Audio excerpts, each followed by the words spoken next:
Bonjour, j'espère que vous allez bien. Aujourd'hui, je vais vous lire la suite de l'extrait Réfléchir, agir de Roger Martin Dugard sur les Thibaux. Oui, depuis le premier examen.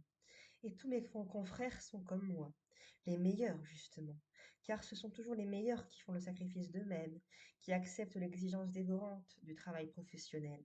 Nous sommes un peu comme des hommes libres qui se seraient vendus.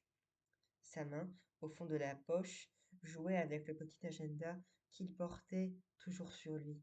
Machinalement, il le sortit et parcourut d'un regard distrait la page du lendemain 20 juillet, qui était chargée de noms et de signes. Pas de blague, se dit-il brusquement.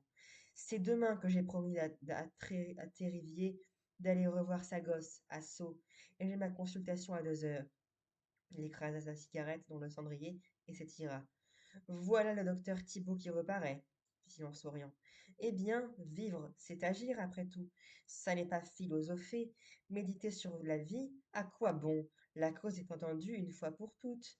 Vivre, ça n'est pas remettre toujours tout en question. Il se souleva d'un énergique coup de rein, sauta sur ses pieds et fit quelques pas qui le conduisirent à la fenêtre. Vivre, c'est agir, répéta-t-il en promenant un regard distrait sur la rue déserte, les façades mortes, la pente, la pente des toits où le soleil couchait l'ombre des cheminées. Il continuait à tripoter l'agenda au fond de sa poche. Demain, c'est lundi.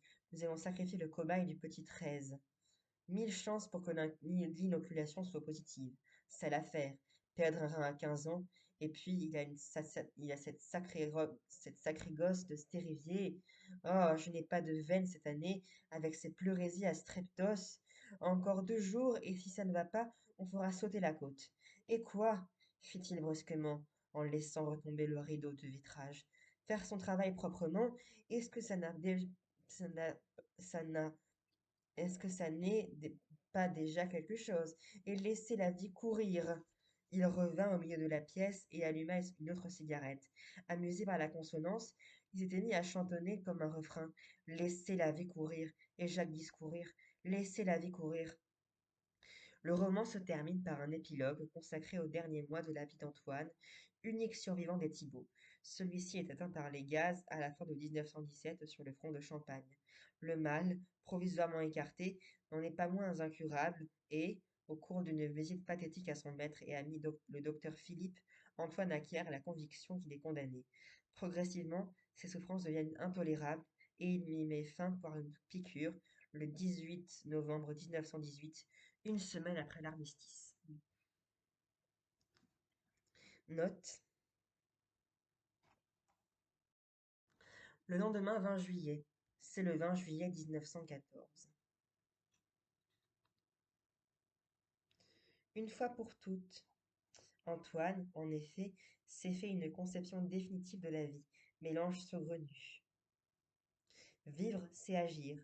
Jacques pourrait aussi accepter cette formule, mais les deux frères ne se font pas la même idée de l'action, d'où leur incompréhension réciproque.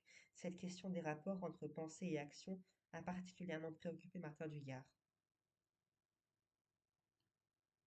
Du petit 13. Désignation d'un enfant malade par le numéro de son lit. Streptos, abréviation de streptocoque. Merci d'avoir regardé cette vidéo et c'est la fin de l'étude sur Roger Martin Dugard. La prochaine fois, je vous lirai Georges Duhamel. Merci beaucoup. Au revoir.